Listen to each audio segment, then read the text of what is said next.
Hello சொந்தங்களே, அஸ்ஸலாமு அலைக்கும். எல்லாம் எப்படி இருக்கீங்க? வாங்க நம்ம ஃபேன்சி கிச்சனில் ரெண்டே பொருளை வச்சு டிஃப்ரெண்ட்டான சூப்பரான சுவையான ஃப்ராஸ் அப்பம் எப்படி செய்யறதுன்னு பார்ப்போம். நல்லா பஞ்சு போல் பூ போல் நல்லா இருக்கும். இட்லி தோசையை சாப்பிட்றதுக்கு இதனால் டிஃப்ரெண்ட்டாக செஞ்சு சாப்பிட்டு பாருங்கள். காப்படி பச்சரிசியை கழுவி ஊற வச்சுருக்கோம் 2 மணி நேரமாக. அதே போல் காப்படி பொன்னி அரிசி சாதமும் நமக்கு வேணும், 2 சரிசமமாக. கிரைண்டரை கழுவிட்டு காப்படி அரிசியை நம்ம போட்டுக்குவோம், காப்படி சாதத்தையும் போட்டுக்குவோம். சோறும் அரிசி மட்டும்தான், ரெண்டையும் ஒன்றா போட்டு நல்லா மையாக அரைச்சிக்குவோம். இட்லி மாவு அரைக்கிற மாதிரி நல்லா தண்ணி ஊற்றி நல்லா கெட்டியாக அரைச்சிக்கலாம். எதுவுமே உப்பெல்லாம் போட வேணாம். இதை மட்டும் நல்லா ரெண்டையும் அரைச்சி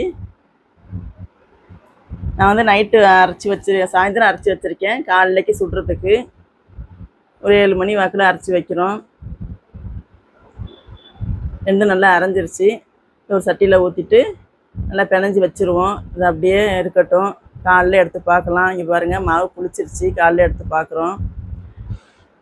இந்த மாவில் நம்ம 2-3 பொருள் கலக்க போகிறோம். உப்பு போடுறோம், மாவுக்கு தேவையான அளவு உப்பு போட்டுக்கலாம். 1/2 ஸ்பூன் மஞ்சத்தூள் போட்டுக்குவோம், 1/2 ஸ்பூனு ஜீரகத்தூள் போட்டுக்குவோம். தண்ணி ஊற்றி நல்லா கலக்கி ஊற்றிடலாம். இதில் 2 முட்டையை உடச்சி ஊற்றிக்குவோம். எல்லாத்தையும் நல்லா கலக்கி விடலாம். முட்டை, மஞ்சத்தூள், உப்பு, ஜீரகத்தூள் 4 போட்டு நல்லா மிக்ஸ் பண்ணி விட்ருக்குவோம். அப்புறம் அடுப்பில் ஒரு பேனை வச்சுக்குவோம். அதில் ஒரு 2 ஸ்பூனு எண்ணெய் ஊற்றிக்கலாம். சட்டி காஞ்சோன்னா 2 ஸ்பூன் எண்ணெய் ஊற்றி இந்த மாவில் ஒரு கரண்டி மாவு எடுத்து அப்படி பொத்துனாப்பில் ஊற்றுவோம். தேய்க்க வேணாம், அப்படியே அப்போ தான் உப்பி வரும் நல்லா. இது பாருங்கள், இப்படி உப்பெல்லாம் எப்படி இருக்குது பாருங்கள். உரம்லாம் எடுத்து விட்டு திருப்பி போட்டு அதே போல் வேக வச்சுக்கலாம். அடுப்பை சிம்மில் வச்சுக்குவோம். ரொம்ப வேகமாக வேணாம், தீஞ்சு போயிடும். அடுப்பில் சிம்மில் வச்சு இப்படி எடுத்தோம்னா ஃப்ராஸ் அப்பம் ரெடி ஆயிரும். பஞ்சு போல் பூ போல் இருக்கும். நீங்கள் உங்கள் வீட்டில் சாதம் மிஞ்சிருச்சு, சோறு மிஞ்சிருச்சுன்னா இந்த போல் ஒரு வாட்டி ட்ரை பண்ணி பாருங்கள். சூப்பராக டிஃப்ரெண்ட்டாக இருக்கும். இட்லி தோசையை சாப்பிட்றதுக்கு இந்த மாதிரி ஒரு தடவை செஞ்சு பாருங்கள். அடுத்தது நம்ம ஊற்றுறோம். இந்த மாதிரி எல்லாமே ஊற்றி சாப்பிடுங்க.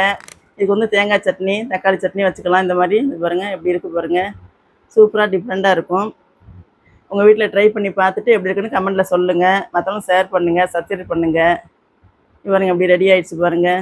வாங்க எங்கள் வீட்டில் சாப்பிட்லாம். காலைல டிஃபனு ஃப்ராஸ் அப்பம், தேங்காய் சட்னி, தக்காளி சட்னி வச்சு சாப்பிட்றோம். உங்கள் வீட்டில் இதே போல் செஞ்சு பார்த்துட்டு எப்படி கமெண்ட்டில் சொல்லுங்கள். மற்றவங்க ஷேர் பண்ணுங்கள், சப்ஸ்கிரைப் பண்ணுங்கள். அஸ்ஸலாமு அலைக்கும்.